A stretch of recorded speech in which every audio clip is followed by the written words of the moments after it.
Hello guys, இன்னைக்கு நம்ம பார்க்க போகிறது த கிரேட்டஸ்ட் ஆல்கெமிஸ்ட் எபிசோட் 12 தான். ஸோ மறக்காம வீடியோக்கு ஒரே ஒரு லைக்கை கொடுத்துருங்க. அதே மாதிரி சேனலுக்கு புதுசாக சப்ஸ்கிரைப் பண்ணிக்கோங்க. சரி வாங்க, நம்ம டைம் மிஸ் பண்ணாம எப்பிக்குள்ள போகலாம். போன எபிசோட்ல நிறையவே மாஸ்டர்ஸ் அந்த இடத்த நோக்கி வரும்ல, அதை பற்றி தான் அவங்க பேசுகிறாங்க. அங்கே லயன் ஃபேங்கும் மற்றவங்களும் இருக்காங்க. அதனால தான் பி ரேங்க்கு இல்லை அதுக்கும் மேலே இருக்கிற சில பல ஆளுங்களை இவங்க வந்து இங்கே வர வச்சிருக்காங்க. இப்போ வந்து அத்தனை பேர் வரனால இப்போ வேற வழியில் இங்கே ஒரு 3 குரூப் இருக்கு. உங்க ஒண்டி தான் அங்கே சண்டை போடுற மாதிரி இருக்கு. 3 பார்ட்டிஸ் எப்படி அங்க சண்டை போட முடியும்? இல்ல நீங்க 3 பேரே போதும், உங்களால 100க்கும் மேல நிறைய மாஸ்டர்ஸை கொல்ல முடியும்.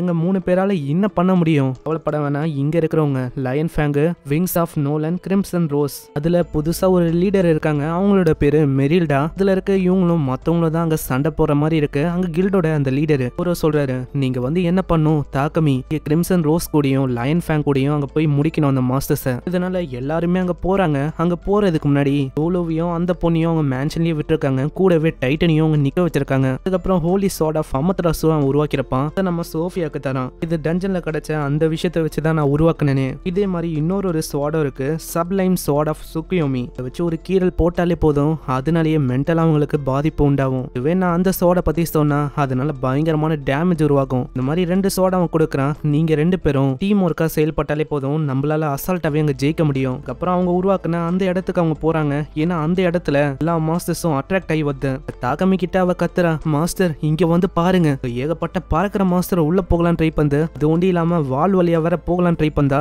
எல்லாருமே ஒரு அட்டாக் பண்றாங்க. அதனால அதுவும் லைனா அழிய ஆரம்பிக்குது. இதே மாதிரி வாட்டரு, விண்டு, எலக்ட்ரிக், இந்த மாதிரி ஏகப்பட்ட அட்டாக்ஸ் பண்ணி ஒரு மாஸ்டரையும் அவங்க கொல்றாங்க. இதே மாதிரி வெளியில எவ்வளவு மாஸ்டர்ஸ் இருக்கோ அது எல்லாத்தையுமே அவங்க கொன்னுட்டாங்க. எல்லாருமே இதை பார்த்து அவ்வளவு சந்தோஷமா வராங்க. நல்ல வேலை நீங்க வந்து காப்பாத்திட்டீங்க. ஆமா, நீங்களும் முடிஞ்ச அளவுக்கு ப்ரொடெக்ட் பண்ணீங்க, அது வரைக்கும் சந்தோஷம் தான். எங்களுக்கு உங்க மேல நம்பிக்கை இருந்தது, நாங்க நம்பிக்கையை இழக்கல. மணி கிட்டையும் ரேவா கிட்டையும் சொல்றான், சீக்கிரம் எல்லாருக்கும் அடிபட்டிருக்கும், உங்களுக்கு நீங்க ஹெல்ப் பண்ணுங்க. மேல இருந்து அவங்க பாக்குறாங்க, எல்லா மாஸ்டர்ஸும் அப்படியே ரெட்ரேட் ஆகுது. பாக்குற ஒருத்தவங்களுக்கும் அங்க எதுவுமே புரியல.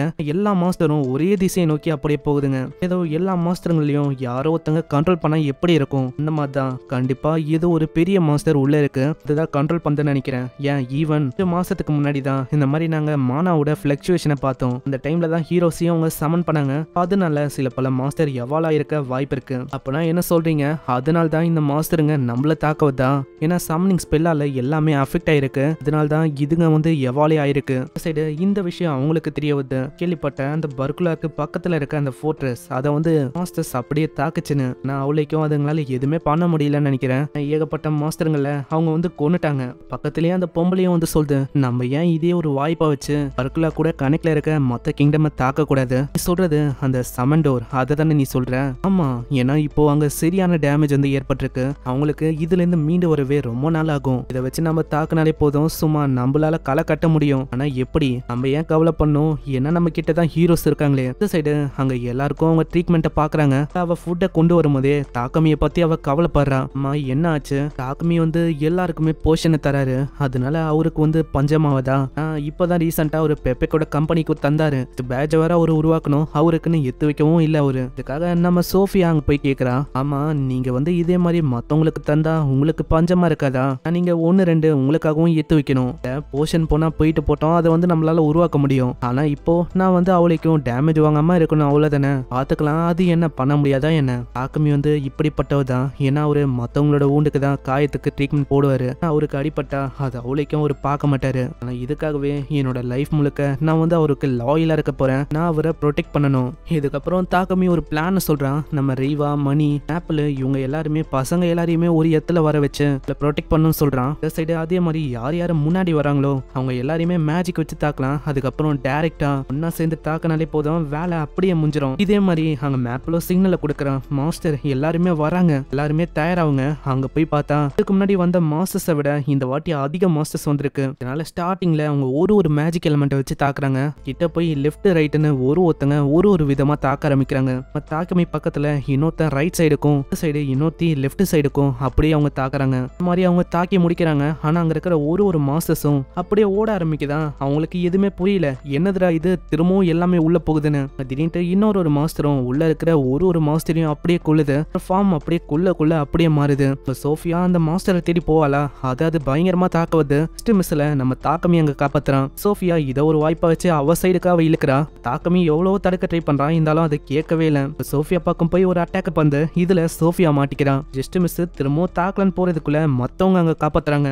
தாக்கமி அந்த 2 சோடையும் கேக்குறானா, அந்த 2 சோடல உன்னோட எல்லா மானாவையும் செலுத்தி ஒரு பயங்கரமான அட்டாக் பண்ண மாஸ்டர் அங்க தடையமே இல்லாம அப்படியே அழிஞ்சு போயிடுது. அதுக்கப்புறம் அங்க தாக்கமி நம்ம சோஃபியா கிட்ட வந்து சொல்றான், நீ வந்து எதுக்கு இப்படி பண்ண, விட்டா நீ இறந்து போயிருப்ப. மாஸ்டர் என்னோட லைஃப் ஒன்னும் அந்த அளவுக்கு முக்கியம் இல்ல, வந்து உங்களை ப்ரொடெக்ட் பண்ணணும்னு பார்த்தேன், அவ்வளவுதான். நீ ஏன் அப்படி சொல்ற, நான் வந்து உன்னை ஹீல் பண்றேன். இல்ல மாஸ்டர், நீங்க வந்து என்ன ஹீல் பண்ணாதீங்க, உங்களை ஃபர்ஸ்ட் பண்ணுங்க. நீ எதுக்கு இப்படி பண்ற எனக்கு ஒண்ணுமே புரியல. நான் மத்தவங்க வர லேட் ஆச்சுன்னா உன்னோட நிலைமை என்ன ஆயிருக்கும், நீ எதுக்கு தான் இப்படி பண்றியோ. அங்க அப்படியே அவன் ஹீல் பண்ணி விடுறான். அவனுக்கு என்னாச்சுன்னு தெரியல, அப்படியே அவன் மயக்கமாயிறான். சீன்ல எல்லாருமே பதறி போயிடுறாங்க. அங்க இப்பதான் அவன் எழுந்துக்கிறானே. சிஸ்டர் வந்து எழுந்துட்டாரு, நல்ல வேலை உங்களுக்கு எதுவுமே ஆகல. மத்தவங்களும் தாக்கமிய பத்தி பாராட்டுறாங்க. இந்த சைடு அங்க இருக்கிற ஒரு ஹீரோஸும் வேற ஒரு நாட்டுல இருக்க ஒரு மக்களை அப்படியே கொள்றாங்க. பரவாயில்ல, இந்த ஆக்ஷன் வந்து இன்னைக்கு போதுமா தான் இருக்கும், நம்ம இன்னமும் நிறைய வேலையை பாக்குறதுக்கு இருக்கு. இந்த சைடு பல நாளுக்கு அப்புறம் அவங்க போல்டனுக்கு வந்திருப்பாங்க. டேமேஜ் ஆன சிட்டி எல்லாத்தையும் அவங்க ரெடியும் பண்றாங்க. ஆனா எல்லாருமே அங்க ரொம்ப சந்தோஷமா இருக்கு. சோஃபியாவோட நிலைமை ஒண்டி அப்படியே தான் இருக்கு. சோஃபியா வந்து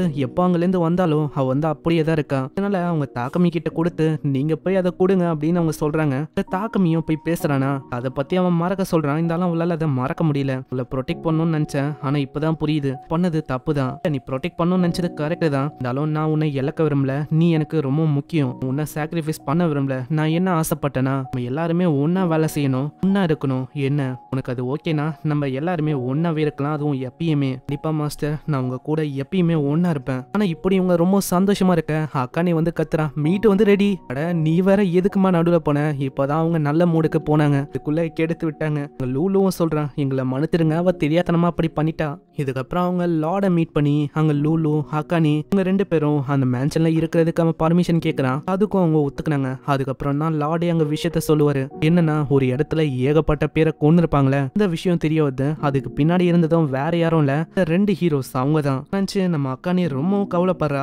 இதுல அவளோட ஒரு பங்கு இருக்கிற மாதிரி அவளுக்கு ஃபீல் ஆகுது. அவன் தடுத்து இருந்தா இந்த மாதிரி நடந்திருக்காது, எல்லாமே என்னோட தப்பு தான். இல்ல நீ வந்து அப்படி எல்லாம் சொல்லக்கூடாது, நான் தப்பு ஒன்னும் உந்து இல்ல. ஃபியூச்சர்ல எப்படி பார்த்தாலும் கண்டிப்பா அவங்கள ஃபேஸ் பண்ற மாதிரி இருக்கும். இந்த வாட்டி ஒன்னும் நான் ஓடி போக போறது இல்ல. சிடோனியா வந்து இப்படி பண்ணும் நான் எதிர்பார்க்கல. இந்த மாதிரி ஒரு இன்னசென்டான பொண்ணுக்கு ஒரு கெட்ட தலைவிதியை அவங்க அமைச்சிருக்காங்க, அதுவும் அவங்களோட ஆசைக்காக. இதுக்கப்புறம் அவன் நோலனை மீட் பண்றான். நோலனும் அவங்க சொல்றாங்க, என்ன தாக்கமி உன்னை பார்த்தே ரொம்ப நாள் ஆச்சு. தாக்கமியும் இப்பதான் விஷயத்த பத்தியே கேட்கறான். நீங்க நாங்க அமிச்சதுக்கு இப்ப ஒரு ரீசன் இருக்கு, ஏன்னா 1 வருஷத்துக்கு முன்னாடி நீங்க அனுப்பியிருக்கீங்க. அதே மாதிரி இந்த ஹீரோஸ் அவங்களோட பிரச்சனையும் என் கூட அப்படியே வளர்ந்துனே வருது. எல்லாத்துக்கும் ஒரு காரணம் இருக்கு, நீங்க ஒரு பிளானை வச்சிருக்கீங்க தானே. ஆல்ரெடி சொல்லிட்டேன், எல்லாமே உன் கையில தான் இருக்கு. சரி நான் வந்து கண்டிப்பா என்னால முடிஞ்ச விஷயத்த பண்ண போறேன். எனக்கு எது ப்ரெஷியஸா இருக்கோ அதை வந்து நான் ப்ரொடெக்ட் பண்ண போறேன். என்னதான் ஆனாலும் நான் விட போதில்ல. ஏன்னா நான் ஒரு கிரேட்டஸ்ட் அல்கெமிஸ்டா இருக்கேன். என்னால எதை வேணாலும் உருவாக்க முடியும். என்ன ஆசைப்படுறனோ அது. இந்த மாதிரி ஒரு நல்ல லைஃபை கொடுத்ததுக்கு ரொம்ப நன்றி. ஏன்னா இதனால நான் ரொம்ப சந்தோஷமா இருக்கேன் இப்போ. அதே மாதிரி நீங்க கேட்ட இந்த ஸ்வீட் அதையும் நான் கொண்டு வந்திருக்கேன். அப்படியா, ரொம்ப தேங்க்ஸ்.